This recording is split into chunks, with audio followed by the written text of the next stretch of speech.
மனிதனின் நிரந்தர தேடல். ஸ்ரீ ஸ்ரீ பரமஹம்ச யோகானந்தர். சரிசமநிலையான வாழ்க்கை. மன விகாரங்களை குணமாக்குதல். சரியான விகிதமின்றி அமைந்த மனித உருவங்களை நிலக்கடலை அளவு தலையும் பலூன் போன்ற பருத்த உடம்பும் கொண்ட ஒன்று, மல்யுத்த வீரனது கையை போன்று வளர்ச்சி பெற்ற ஒரு கையும், ஆனால் ஒரு குள்ளனை போன்ற உடல் உருவமும் கொண்ட வேறொன்று, ஒல்லியான குள்ள லில்லிபுட் மனித உடம்பின் மீது வலுவான தலை பொருத்தப்பட்டு மற்றொன்று ஆகியவைகள் கொண்ட ஒரு குழுவை கற்பனை செய்ய முயலுங்கள். இவ்வகையான மனிதர்களின் கூட்டத்தை திடீரென்று நீங்கள் காண நேர்ந்தால் உங்களுடைய மனநிலையை பொறுத்து அது ஒரு வேடிக்கையான அல்லது பரிதாபமான காட்சியாக இருக்காதா? இப்பொழுது தங்கள் உடல் உருவம் மற்றும் தோற்றத்தை பொறுத்தவரை சாதாரணமாகவும் ஆனால் மனதளவில் திடமின்றியும் மற்றும் வளர்ச்சி குன்றியும் உள்ள மனிதர்களின் வேறொரு குழுவை கற்பனை செய்து பாருங்கள்.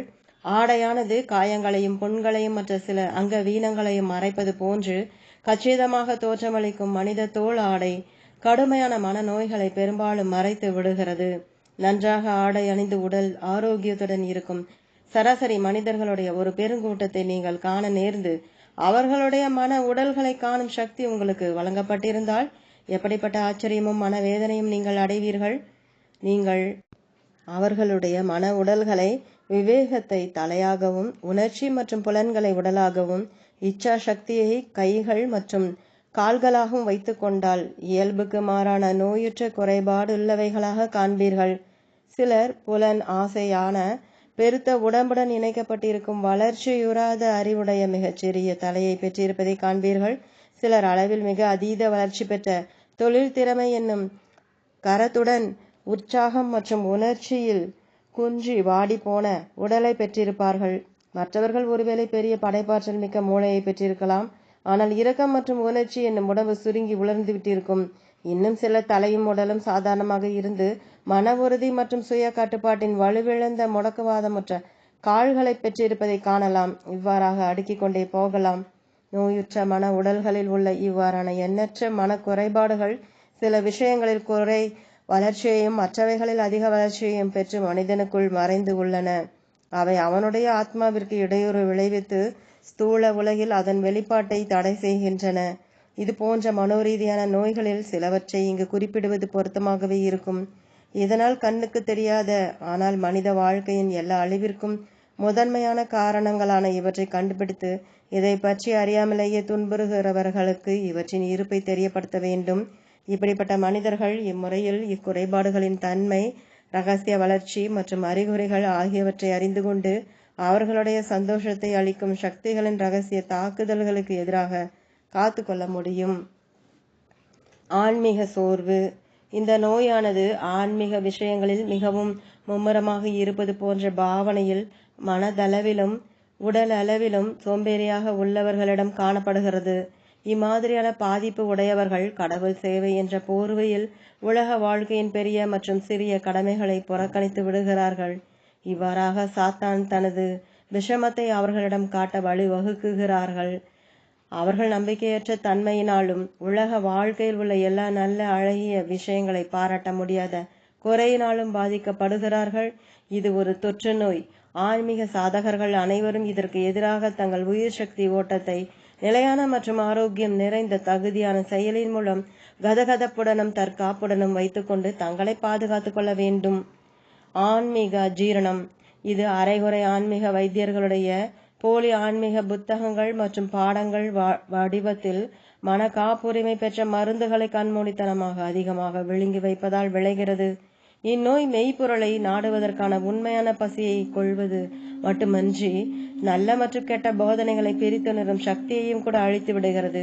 எல்லா நேரங்களிலும் சமய ரீதியான கருத்துக்களை உண்பவன், மேலும் தனக்கு கிடைக்கக்கூடிய எதையும் உண்பவன், அளவுக்கு அதிகமாக சாப்பிடுவது மட்டுமல்லாமல் நல்ல விஷயங்களுடன் சேர்த்து விஷமுள்ள கருத்துக்களையும் உண்டு முதலில் ஆன்மீக அஜீரணத்தையும் முடிவில் ஆன்மீக மரணத்தையும் வரவழைத்துக் கொள்கிறான். எல்லா விதமான தத்துவ கொள்கைகள் மற்றும் கோட்பாடுகளை கிரகித்துக் கொள்ளவும் தன்னுடைய நடைமுறை அனுபவங்களில் அவற்றை சோதித்து பார்ப்பதற்கும் எந்தவித முயற்சியையும் செய்யாமல் வெகு காலம் தொடர்ந்து அளவுக்கு மீறி கற்று வருவதானது சந்தேகம், அக்கறையின்மை மற்றும் அனைத்து ஆன்மீக விதிமுறைகளிலும் நம்பிக்கையின்மை போன்றவற்றில் முடிகிறது. தருதலை போக்கை வளர்த்தல். இந்த நோயினால் பீடிக்கப்பட்டவர்கள் மிக அதிக நேரத்தை அல்லது பணத்தை தங்கள் வசம் வைத்திருப்பதாலும் வாழ்க்கையில் ஒரு உண்மையான இலட்சியம் அல்லது அதனை புரிந்து கொள்ளும் அறிவு இல்லாததாலும் ஒரு குறிக்கோளற்ற வாழ்க்கையை நடத்துகின்றனர்.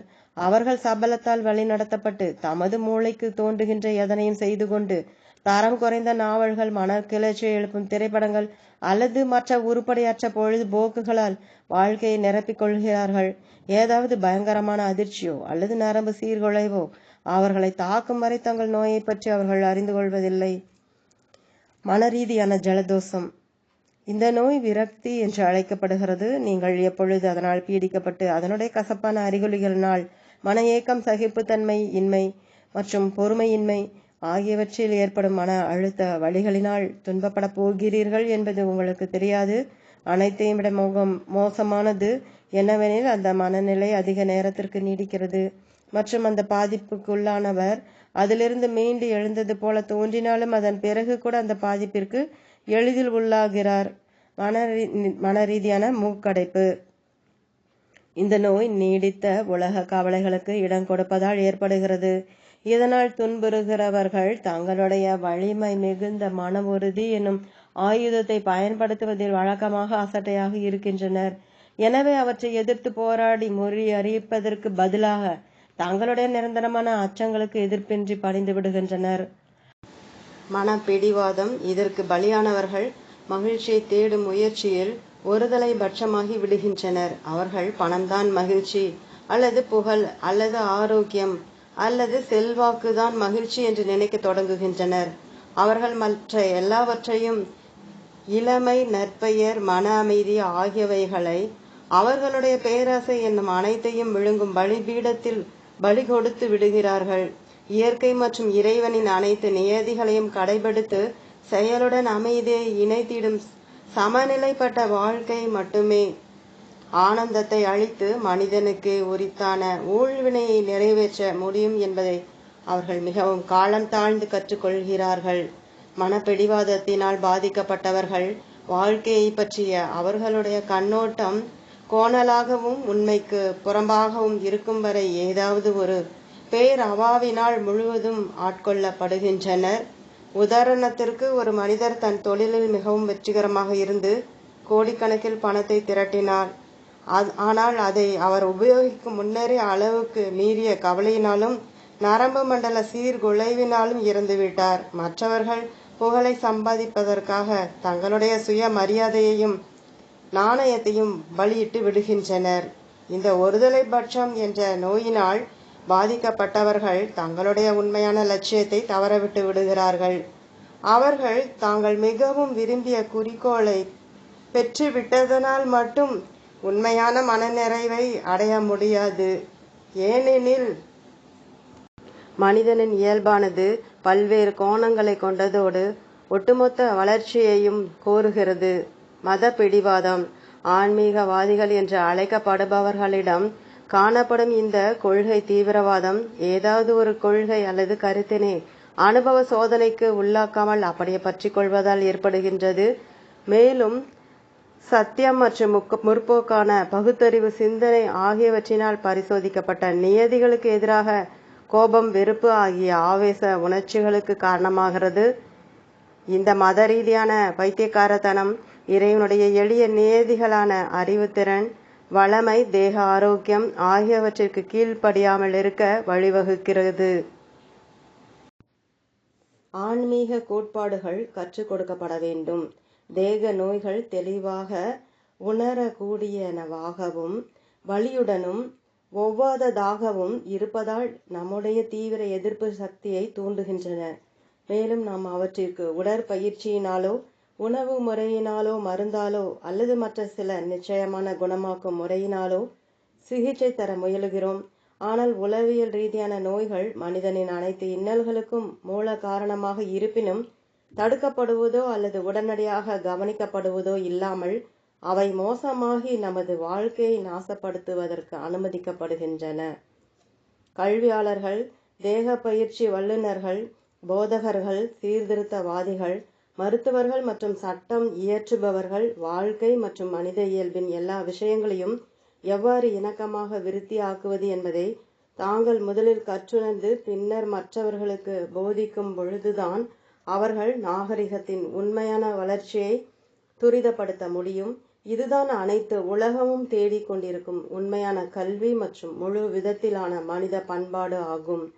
கல்வி அதிகாரிகள் கல்வி கூடங்களில் ஆன்மீக நியதிகளை கற்றுத்தருவது இயலாத காரியம் என கருதுகிறார்கள்.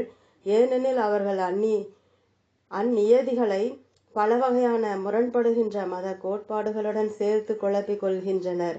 ஆனால் அவர்கள் ஆன்மீக வாழ்க்கையை நெறிப்படுத்தும் உலக பொது நியதிகளான அமைதி, அன்பு, சேவை, சகிப்புத்தன்மை மற்றும் விசுவாசம் ஆகியவற்றின் மீது கவனம் செலுத்தி குழந்தையின் மனம் என்கின்ற வளமான மண்ணில் இந்த விதைகளை வளர்ப்பதற்கான நடைமுறை வழிவகைகளை வகுப்பார்களானால் பின்னர் கற்பனையான சங்கடம் மறைந்துவிடும். கடினமாக தோன்றுகின்ற காரணத்தால் இந்த பிரச்சனையை புறக்கணிப்பது மாபெரும் தவறாகும். பல கல்லூரி பட்டதாரிகள் தங்கள் பல்கலைக்கழகங்களிலிருந்து ஏட்டறிவினால் கனத்து வீங்கிய தலையுடன் வெளியேறுகின்றனர். மேலும் வாழ்க்கை பாதையில் நேராக நடக்க முடியாதபடி உள்ளனர். ஏனெனில் அவர்களுடைய மன உறுதி மற்றும் சுய கட்டுப்பாடு என்னும் கால்கள் பயன்படுத்தப்படாமல் இருந்ததால் ஏறக்குறைய முடங்கிவிட்டுள்ளன. அவர்கள் தவறான திருமணம், அளவுக்கு மிஞ்சிய பணத்தாசை, தொழிலில் தோல்வி ஆகிய படுகொலிக்குள் தடுமாறி தலைக்குப்புற வீழ்கிறார்கள். ஏனெனில் அவர்கள் கல்லூரி படிப்பினால் கூர்மையாக்கப்பட்ட தங்களுடைய புத்திசாலித்தனத்தினால் தங்களையே காயப்படுத்திக் கொள்வதை தவிர வேறு பயனை பற்றி போதிக்கப்படவில்லை. பல இளைஞர்கள் தங்களுக்கே பாதகம் விளைவித்து இறுதியில் துன்பத்தை ஏற்படுத்தக்கூடிய காரியங்களை செய்வதில் இன்பமடைகின்றனர். கடந்த வருடம் அமெரிக்காவில் 15 முதல் 30 வயது வரை இருந்த இளைஞர்கள் $100 கோடி வழிப்பறி முறையில் கொள்ளையடித்துள்ளனர். இதற்கு யார் பொறுப்பு? நாம் அனைவருமே. தீங்கு பரவுவதை தடுக்காதவர்களும் தங்களுடைய உதாரணத்தின் மூலம் நற்குணத்துடன் இருக்கும்படி மற்றவர்களுக்கு போதிக்காதவர்களும் கூட தீங்கானவர்களே. பள்ளிக்கூடங்கள், கல்லூரிகள் மற்றும் சமூகம் ஆகியவை உண்மையான உள் மன காரணத்தை அகற்றுவதன் மூலம் குற்றத்தை தடுப்பதற்கு விஞ்ஞான ரீதியாக முயலவில்லை. எப்படி வாழ வேண்டும்? கல்விக்கூடங்கள் தேவைப்படுகின்றன. சரியான கல்வி முறைகளை மேற்கொண்டு வருடாந்திர $100 கோடி கொள்ளையை தவிர்த்து அதில் கொஞ்சம் லட்சங்களை வாழும் கலையையும் மனிதனின் அனைத்து திறனையும் சரிசம வளர்ச்சியையும் போதிக்கும். எப்படி வாழ வேண்டும்? கல்விக்கூடங்களை தோற்றுவிப்பதற்கு ஏன் பயன்படுத்தக்கூடாது? ஒழுங்காக அமைக்கப்பட்டிருக்கும் கல்விக்கூடங்களை இளம் ஆன்மாக்கள் பேணி வளர்க்கப்படும் பூந்தோட்டங்களாக நான் கருதுகிறேன். தோட்டக்காரர்கள் நன்றாக தேர்ந்தெடுக்கப்பட்டு பெற்றோர்களாலும் பொதுமக்களாலும் ஒத்துழைப்பு கொடுக்கப்பட வேண்டும். நாம் ஆசிரியர்களை எப்பொழுதும் புறக்கணிக்க கூடாது. ஏனெனில் அவர்கள் ஆன்மாவை வடிவமைப்பவர்கள். ஒரு மனித செடிக்கு அதன் இளம் பிராயத்தில் கொடுக்கப்படும் அக்கறையும் ஆன்மீக ஊட்டமும் தான் பொதுவாக அதனுடைய பிற்கால வளர்ச்சியை தீர்மானிக்கிறது. அமெரிக்காவின் நவீன கல்வி முறையையும் மேலும் தொடர்ந்து முன்னேற்றம் அடைந்து வரும் அதனுடைய அறிவு திறன் மற்றும் ஒரு குறிப்பிட்ட அளவு தேக பயிற்சிக்கான முறையையும் நான் மனப்பூர்வமாக பாராட்டுகிறேன். ஆனால் அதனுடைய முக்கியமான குறையை நான் சுட்டிக்காட்ட தவற முடியாது. அது ஆன்மீக பின்னணி இல்லாத குறை. இந்த முறையுடன் அறநெறி மற்றும் ஆன்மீக பயிற்சி சேர்த்து கொள்ளப்படுவது அதி அவசியமாகிறது. அறிவு திறனில் முதல் வகுப்பை சார்ந்த ஒரு சிறுவனோ அல்லது பேஸ்பால் அல்லது கூடைப்பந்தில் சிறந்த ஒரு விளையாட்டு வீரனோ பெரும்பாலும் ஆசிரியரின் கவனத்தை ஈர்த்து அவரால் ஊக்கமூட்டப்படுகிறான். ஆனால் அவன் நெறிமுறையற்ற, கீழ்த்தரமான அல்லது ஆன்மீகமற்ற வாழ்க்கையை நடத்தும் போது வெகு சிலர் மட்டுமே அவனை கவனிப்பர் அல்லது சரியாக எச்சரிப்பர். மனிதனின் முழு இயல்பை விருத்தியாக்குவதற்கும் அவனுக்கு உண்மையான வாழ்க்கை கலையை போதித்து வாழ்க்கையின் பலதரப்பட்ட சிறு தேர்வுகளையும் முடிவாக இறுதி தேர்வினையும் கடந்து வர அவனை தகுதியாக்குவதற்கும் திட்டவட்டமான முறைகளை பின்பற்றக்கூடிய ஒரு கல்விக்கூடம் இங்கே இருக்கிறது. இப்படிப்பட்ட கல்விக்கூடங்கள் முழுமையான வளர்ச்சியை பற்றிய கலை மற்றும் விஞ்ஞானத்தை போதிப்பதற்காக அவசரமாக தேவைப்படுகின்றன. இவ்வாறான எப்படி வாழ வேண்டும் கல்விக்கூடத்தில் குழந்தைகளுக்கு அவர்களுடைய மனங்கள் இன்னும் குழைவாக வளைக்க தகுந்த நிலையிலும் அவர்களுடைய ஆற்றல்கள் எந்த ஒரு திட்டவட்டமான பாதையிலும் இன்னும் வழிகாட்டப்படாமலும் இருக்கும் பொழுது உடல், மன மற்றும் ஆன்மீக வளர்ச்சிக்கான அறிவியல் போதிக்கப்பட வேண்டும்.